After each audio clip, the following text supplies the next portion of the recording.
standards, right education system. I'm the former Frank Key. Of the Northwest Pass, we really need somebody different. Your career, you're used to winning a lot. It was everything to us. 7 or 8 weeks of two-a-days. They really made me appreciate We're allowed to win. he's coming in and we'll be shooting the whole time. Let's go back real quick to the Enid Walk of Fame. Of course, we have training in confined space. Should have been maybe to go a little more. A good safety tip on that, Steve. Putting a hat on and getting out there and doing the job. The television model that you watched growing up. Houston, this is the International Space Station. City Connections begins right now. Hello again, I'm Steve Kine with the City of Enid. Thank you for joining us today on City Connections. It's time for our annual visit that we have with our legislative leadership. You know, we have our visit with our senator, also our representative, and Chad Caldwell is in the Enid Television Network studios today. Chad, good to see you. Welcome back. Good to see you. For our once a year visit, it seems like, but we appreciate you coming by because we know you have a hectic schedule. And just for clarification, Chad, District 40, your jurisdiction is where? Just in case people say, now what does he represent? Sure. Just Enid. So the boundaries on the west-hand side are Oakwood Road. On the south would be Roop. On the east would be 30th Street, and on the north side would be Carrier Road. So just Enid and a little bit of North Enid. Okay. I have a couple questions later on about what are some of the highlights or successes of the recent session, and also maybe the low the low successes of the session. But just overall, how would you summarize this past legislative session? I would say if I had to sum it up in one word, I would say impactful. Okay. When you look at what we were able to accomplish, we got out early, which we've been criticized for that. But when you take a look at the price tag of about $30,000 a day for the legislature to be in session, and we got out about 3 or 4 weeks early, that's significant savings that we were able to save the state of Oklahoma. But then when you take a look at what we were able to accomplish with the teacher pay raise and some of the other legislative accomplishments we did, I really think it was a session that's going to have long-lasting impacts to the state. Okay, well, we'll hang on to that phrase, impactful, through our visit here today. So let's look at the highlights, in your opinion, from the House side, if you will. What are the highlights of the session? Well, I think obviously the teacher pay raise. I think just about every single person I talked to across the state thought our teachers deserved a raise, and I certainly agree. And I'm proud that we were able to deliver on that. It was about a $6,100 raise. Our teachers now will be, their teacher pay, average pay, will be ranked about 28th in the country, 11th if you adjust it for cost of living. It was a long overdue, well-deserved raise. And it's something, I think in the last year alone, I think I voted on about 10 different teacher pay raises proposals, voted for every one of them. So happy that we were able to see that through. And I think stepping away from the education side just a little bit, we were able to pass a bill that's going to mandate agency audits. That's something that I think the people of Oklahoma have been crying out for. The decisions we make are only as good as the data that we can get. And I think with some of the things that have been in the news, you can see and understand some of the challenges that we have as far as getting that information. So I think both of those are going to have really long-lasting impacts going forward. On the other side of that coin, I'm sure there was some frustrations. Outside of our representation here in the Enid area, in my work, I have the opportunity to visit to a variety of individuals that serve in the legislature from all across the state. And one common theme, there seemed to be a tinge of frustration as well. They didn't elaborate on the frustration, but there was a little bit of that. Would you say that's a true statement, that there's a bit of frustration, and how would you elaborate on that? Yeah, I think there's always going to be that level of frustration. I think that's how the system's set up a little bit. You've got different political ideologies. You've got different motives and methods. You want to get more done? I always want to get more done, and sometimes I guess doing more is sometimes less. I guess, but I think some of the contentiousness, unnecessarily so, was frustrating. For me, the flip side of that education coin, I've served on the Common Education Committee for 4 years. I think education is the most important thing we do as a state. While I'm proud we were able to get our teachers a raise, there are still a lot of things we have left to do. I'm disappointed we didn't get some of the reforms that I think we really need. According to the U.S. Department of Education, Oklahoma ranks 48th in the country in the percentage of our education dollars that actually make it into the classroom. That to me is just it's disappointing and it's unacceptable. We've got to do better. I had a bill this year that would have put 60% in the classroom, gave our schools some time to get there, and our teachers really liked it because if our schools didn't move in that direction, there would have been an additional added teacher pay raise. We got close a couple times in getting that through.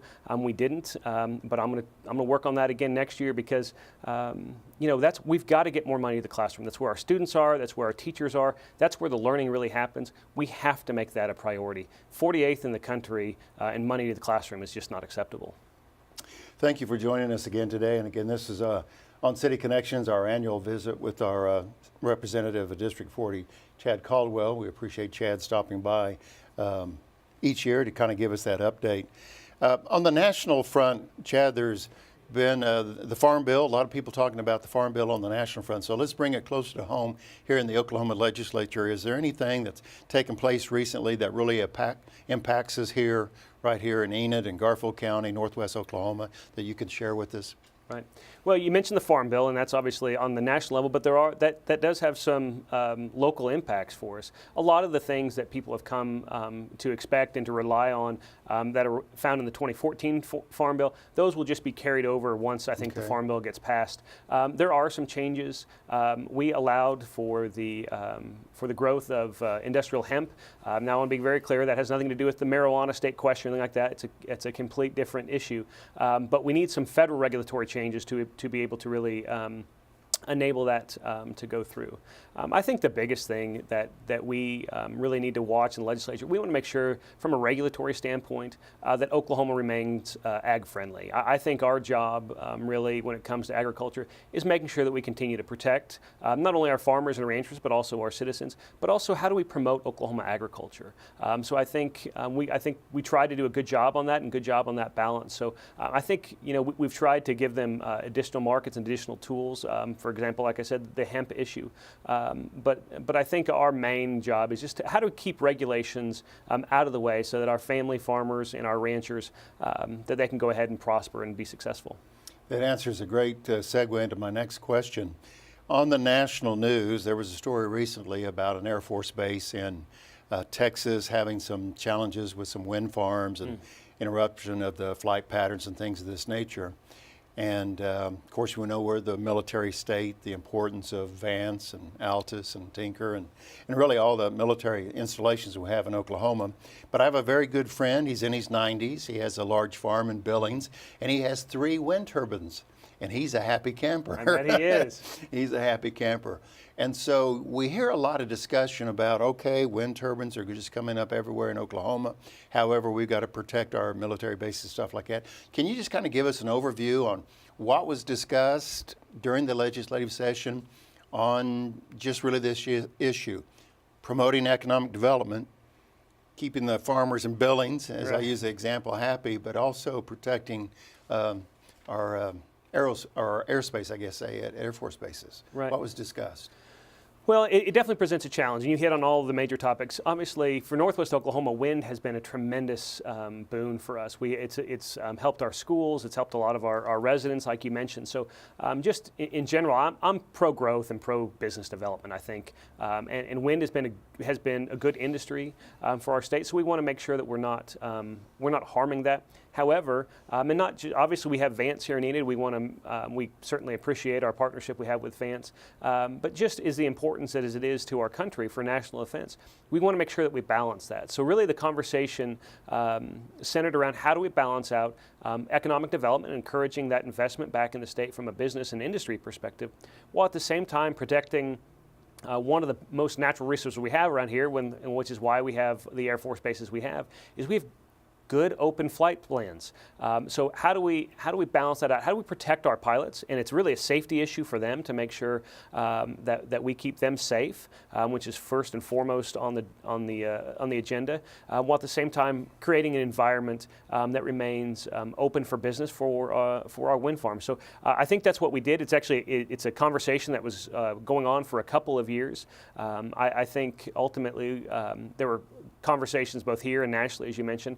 And I think really the main thing and the good thing is we brought everybody to the table. We brought our military, we brought our wind industry, we brought local farmers and ranchers. Everybody, all the stakeholders had a spot at that table to have a conversation to find a solution that I think would work for all parties. I don't know if I'm just not in the know or naive enough, but I never did think we would get to a situation like this. I never did see it on the radar coming that there would be the challenges of wind farms and airspace. I was just kind of blind to that. So, wind is certainly an area in an industry that has just grown tremendously over the years. And so again, we're thankful for that. But you're right. I think that was one of those unintended consequences, maybe, and maybe that horse got a little bit out of the barn. But I think we've taken the right steps to correct that. And I think the good part is that the military wants to work with our wind industry, and then the wind industry wants to work with the military. So I think this is truly going to be a win-win for Oklahoma. Representative, when I've had the opportunity to visit with our national representation, our senators and congressmen, and then also locally as well, I've always brought up the subject of the 70-some mile pipeline from Call Lake to Enid. As people share with me, water is the new goal, especially in northwest Oklahoma, and the lack of rainfall west of I-35. Everybody understands that, and we don't have Eufaula's, and we don't have the Lake Oologah and the Grand Lake and all that here in western Oklahoma. The question is, as I presented to these legislative leaders, as a state representative, what would your role be, or what is the state's role in helping the Enids of Oklahoma to really afford a price tag to really do something? Water is so vital to this area. The state doesn't have the money. Communities really don't have the money. Rock in a hard place. But what are your thoughts on the pipeline, and how can we help all these communities across the state tap into water? Well, ideally, we just move I-35 just further to the west, and then we would be east of I hadn't I-35. heard that solution before. Okay, we'll mark that one down. We'll mark that one down, maybe. Again. But it does rain more to the east. It does. It is an interesting dividing line. That is for sure. I think it's a theme I've touched on a couple times, but I'm a big believer in watching our regulations. Make sure that we are allowing local entities, whether it's small businesses or whether it's cities and municipalities, the freedom to go out and operate, to make sure that the state isn't becoming a hindrance or in the way of getting things done. So I think that's first and foremost what we need to do. I think we need to try and get creative and find ways. You mentioned it's a significant fiscal cost. There is no doubt about it. But the need and the importance is so tremendous and so huge. And it really is the future of our town. That's our stake. And really, Northwest Oklahoma, you mentioned it. So I know and I appreciate the job that the city has done in trying to be creative with those solutions. I know we've had some conversations at the state level as well to try how do we partner? How do we work hand in hand to really move this project forward? Again, I just am a believer, whether it's state government or federal government, the more that we can get government out of the way and allow things on the local level to prosper and move forward, I just think everybody's better for that. So if we can do that on the regulatory side, we're still getting creative on the financing side and help find new avenues and for that growth and that expansion, I think that's really the avenue we need to pursue. To add to that, it seems like it's real easy for us at the City of Enid to just be thinking City of Enid, the challenges we face, but to go along with what you said, if we view this as a statewide opportunity and not just a Northwest Oklahoma or an Enid thing, but if we look at it as a statewide water plan, or how can the entire state benefit from this, then I think we're a step closer to finding those solutions. Absolutely. I'm a big believer in the rising tide lifts all boats. And I think what's good for the state of Oklahoma ultimately will be good for Enid in Northwest Oklahoma. We've seen that whether it's business development, whether it's our oil and gas industry, whether it's wind development, whether it's the manufacturing growth and the industry growth and the aerospace industry that we've had in Oklahoma City. I think ultimately when we work together as a state and not break down so much into, well, this is eastern Oklahoma versus western Oklahoma, or rural versus urban, and there are some legitimate differences of opinion in why things that may work in urban cities don't work in rural and vice versa. But this water is truly one of those things that impacts everybody, and it really is going to impact our entire state sooner rather than later. So let's work together and let's do it for the state of Oklahoma. And again, that's going to ultimately benefit everyone, including Enid. Representative, one of the conversations that I hear in the role that I play at the City of Enid, when they observe the legislature, is they say, why don't they just work together? Can't we get along? And you hear that over and over and over. So being in the legislature, and I'm sure people have said that to you, can't you guys play together? Can't you guys get along and stuff? How would you respond to that? Because it's probably obvious that you are working together. Yeah, there's the differences and stuff. But for the folks, and there's many that say, man, I just wish our state would get along. How would you respond to that, I guess? Well, I think it's important to note that when you look at all the votes that we cast, the majority of those are actually probably passed on a bipartisan level anyway. There is actually more agreement than people, I think, understand. There are legitimate and very different philosophical divides in opinions. If you and I were standing on a street corner and something happened in the intersection, we were standing on two different street corners, we're going to talk about that differently because we're going to have different perspectives of what we saw and how we look at things. And I think the same is true down at the Capitol. I think, unfortunately, there are times of contentiousness and political rancor that it's just gamesmanship or showmanship, and it's detrimental to the process. It's detrimental and just slows things down. I have been one that tries to, when appropriate, reach across the aisle. Some of my best friends sit across the aisle from me. We have very different political ideologies, but when it comes down to getting something done, we are able and willing to work together, and we do so without compromising our ideals, but we're able to focus on mutual goals and shared ideals. And how do we start there and then figure out ways to move our state forward? It doesn't always work that way. Again, there are just different ideas and ways of solving those problems. But I think some of that difference is good. It's healthy. That's what we're there for, to have those conversations, debate, and to learn and to listen. We do sometimes, I think, in our society, confuse the words listening and agreement. People, will say, well, you're not listening to the other side. Well, no, we hear and we listen.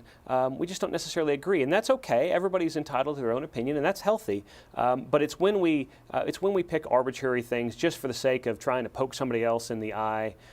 That's when it really breaks down, and that's when it's really problematic. So we'll go back to your intersection and analogy. You saw a blue car run a red light, and I saw a purple car run a red light, right? Well, as a representative representing District 40, can you kind of give us an update as we close our visit out today? What's in the future? What are some of the key issues that you see for the legislature to face next year? Well, I think obviously our education issue, I think, has been at the forefront. It's going to continue to be at the forefront. Again, as I mentioned earlier, I truly think it is the most important function we have as a state. Pretty much everything we do gets tied back to education. Not only our education outcomes, our economic growth, our incarceration rates, our health outcomes, all get tied back to education. So we need to figure out, we provided about $500 million of additional funding to our education opportunities this year. So we'll continue to focus on that part. Again, talking about how do we make it better? How do we make the educational outcomes better? How do we increase our rigor and accountability? I think that's important as well. So that's number one. I think it's always going to be number one. Number two is our economy. Our economy is improving. I don't think most people realize we've had growth in about 13 straight months for our economy. So that's a blessing, but it also means the need for fiscal responsibility is more important now than ever. So how do we continue to grow our state? How do we continue to make sure that we are business and growth friendly while at the same time investing in our core services, investing in our schools, investing in our roads and bridges, and investing in our public safety? So I think those two issues, as they are almost every year going forward. And then, of course, depending on what happens in these next elections with the marijuana state question, I think that can throw a huge curveball depending on how that passes. Obviously, we're going to have new leadership at the Capitol. We'll have both a new governor and lieutenant governor. So this is really kind of a start of a new era. It's one I'm looking forward to. I have a pretty optimistic view. I guess that's just my general take on life, and I have an optimistic view of our state. I truly believe our best days are in front of us. We've had 4 tough years. We're coming out of the Great Recession. About the time we came out of that, oil went from about $100 a barrel down to about $20 a barrel. So, context is important. We had some challenges, and we worked really hard. We had to make some really tough decisions, and that's what leadership really is making the tough decision and stand up for what's right, even when it's not easy. We've done that. And I think now the state's going to start seeing the fruits of that labor, some of those decisions starting to pay off. And I think we already are, like I said, with our economic growth. Well, you're certainly right about changes are in the air because things will be changing up in the next few months. For my final question, there's a lot of attention on the legislature from February to May, and it's that way each year. But would you remind folks your role as a representative and really what everybody else is doing in the legislature, say from June to February? You've got committee meetings, but it's a lot more than just February to May in the office. Tell us some of the pre-work, if you will, what takes place. Remind folks. I think the biggest lie I've ever been told is that the legislature was a part-time job for 4 months. That's just not the case at all. There's a lot of work, and I think it's like anything in life. You get out of it what you put into it. I'm not very good at doing things just halfway, so I invest pretty fully in it. So we have interim studies. We have our deadline for interim studies being filed is actually this week in the House. So we'll have interim studies that will continue to look at different potential legislative topics to see, to study those and how those would impact things. As well, there are always information conferences and things like that. I believe you can never stop learning. And so there's those opportunities. And then as well as I have the opportunity to serve on some national organizations. For instance, I represent the state of Oklahoma on something called the Southern Regional Education Board. It is education policy leaders. It's bipartisan from the southern part of the United States, and we all gather twice a year to talk about different policy ideas, everything from early childhood education all the way up to higher ed and everything in between, to try and figure out how do we move our state and our country forward from an education perspective. And there are legislators that do that on all different types of topics. So it's all about gathering information. And again, I think the decisions we make are only as good as the information, the data we have. So I really spend the 8 months that we're not officially in session trying to talk to the constituents, trying to go out and learn, gather more information, gather more data, and find out what's working, what's not working, and how do we continue to move our state forward? That's what we have to be about. How do we make Oklahoma better? How do we do it together? And that's what we should be focusing on. Would you say that representatives, and I'm not just focusing on you, but the legislature in general, are they more accessible during this time than the really packed months of February through May? Because if somebody's got something near and dear on the heart or they really need a face-to-face, this is kind of the time of year. It is, and we try and do our best during session. I mean, we receive hundreds of emails a day generally. I mean, especially during the teacher walkout, we had, I mean, that was close to probably 500, 600, maybe sometimes even 1,000 emails a day, as hard as that is to believe. So it's hard sometimes. The ones from Enid, when we know they're from Enid, when it's a call or an email from Enid, those always go to the top of the list. And on Fridays when we're out of session, we go back and whether it's talking to school groups, talking to business groups, talking to just individual constituents, we try and do that as best we can. But during the summertime, this is really the opportunity because we can dive in and focus. Just this week, I think I've talked to 3 different constituents about issues they've had, able to connect them to different resources or myself get involved and help solve some of those problems for them. So this is the easiest time just because we're physically present back in our district more than we're able to be during session.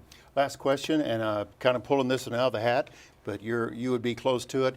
Give us an update on the renovations, restoration, remodel, what do you want to call it, the Capitol. How are things moving along there?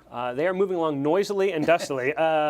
No, it's good. Please say progress is being made. Absolutely, a lot of progress is being made. If you haven't been to the Capitol in a while, things definitely look different. If you go in on the west entrance, you'll see an entire new entrance. You'll see it's kind of a little bit of a glimpse of what I think the rest of the Capitol is going to look like. The exterior renovation is proceeding very well. Those items may not be as noticeable to the naked eye because it's cleaning and sealing and just making sure that that stone doesn't continue to deteriorate. But when you see the changes on the inside, we've got some, I mean, there's, right now, in fact, some of the Senate offices are completely closed down for renovation. So that building, while it looked okay sometimes when you're walking around, when you took a peek behind the walls and the myriad of electrical systems and plumbing that were 50, 60, 70, 80 plus years old. It was really kind of being held together with duct tape and baling wire. So we are progressing, and it's something. Just I look at it as it's the people's house, and I have to take care of my house. You take care of your house, and it was time that we needed some repairs on our house. I do recall many, many years ago, I was in a senator's office, and it was like if you plug into a lamp into that outlet, it was like take your life in at your own risk kind of deal. That was many years ago. I think they got that mostly under control. It's a little hard sometimes when you hear the jackhammering and the drilling going on when you're trying to have a meeting with somebody, but it's a working building, so progress has to continue. Well, it's a gorgeous building, something we can be proud of. We have the dome, we have the portraits. It just makes you feel Oklahoma when you walk in. So Absolutely. we're glad we're taking care of it. Chad Caldwell, Thank thanks you for so much. stopping by Appreciate today, and we appreciate the update that you provide for us. And thank you for joining us here on City Connections. Again, our opportunity to visit with District 40 Representative Chad Caldwell and our annual visit that we have with Chad each year, and we appreciate him stopping by our studios to give us all an update on what's taken place in the last legislative session. I'm Steve Keim with the City of Enid. Again, thank you for joining us. Until next time, make it a great day. Thanks for watching.